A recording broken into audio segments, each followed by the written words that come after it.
Hello out to all you wonderful people. This is Andre, the Game Idea Guy, and I'm going to do a Gamer's Thoughts segment. This is the first one that's going to be on Anchor Podcast, but it will also be on YouTube at a later time.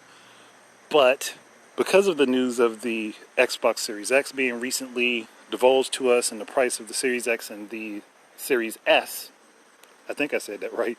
I might have said Series X instead of Series X when I was talking. But the point of the fact is that we've been having this argument back and forth of which generation the Nintendo Switch is, whether it was 8th gen or 9th gen. And a lot of people say it's 8th gen because of its hardware. Others will say it's 8th gen because it's selling along the 8th gen consoles at the current moment. I disagree with that statement. It is 9th gen because it is following the Wii U, which was Nintendo's 8th gen console. A lot of people disagree with that. But guess what happened recently? Again, the Series S was revealed to us, as well as the price point for that and the Series X. Now, the Series X is clearly more powerful than the Xbox One X. Microsoft's naming conventions are crappy. But it's more powerful than the Xbox One X, which everybody understands. But the Series S, in comparison to the One X, is actually a weaker physical console. So that gives credence to the Switch being a 9th gen platform.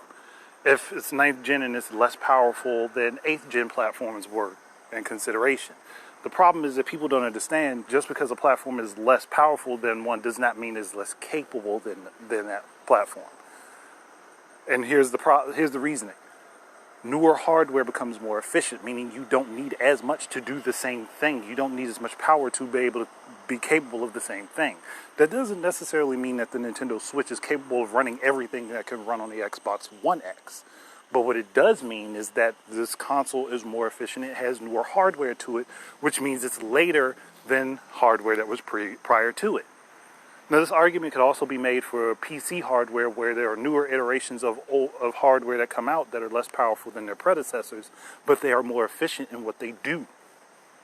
Meaning, again, you need less hardware to do the same thing. But people don't want to understand that. They don't want to use their minds to think that way. Now, me, personally, I'm not a tech head.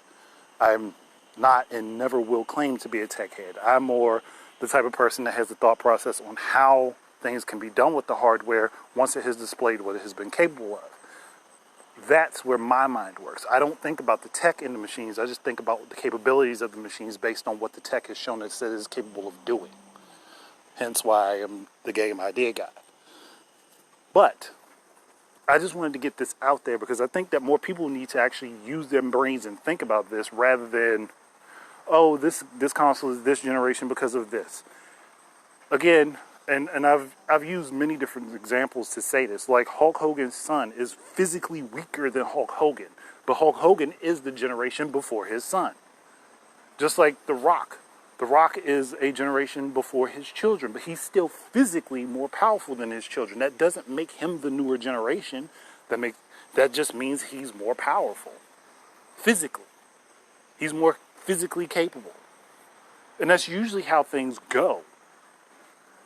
Just like at one point I would say my father would have been more powerful than me. But I am a later generation than he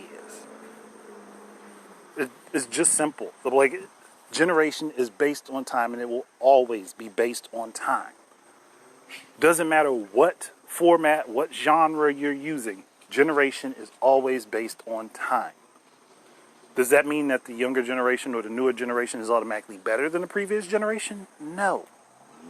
It just means that there are far more opportunities for that generation based on when it happens. It's simple.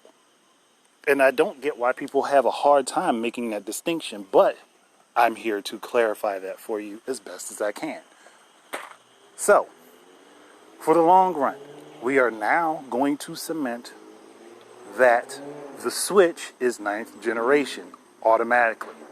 Nintendo just started their stuff ahead of everyone else. Simply because they were in their timeline. They were in their natural timeline, which is 4 to 7 years per platform.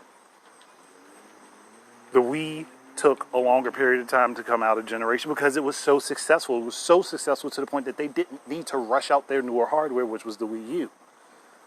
And the Switch, honestly, only got ahead 6 months of what it would have come out naturally anyway. So again, people weren't thinking about that. They were just, oh, well, it's less capable based on hardware than these are, so it's this generation. It was still a step up from their previous generation based on its capabilities. As simple as that.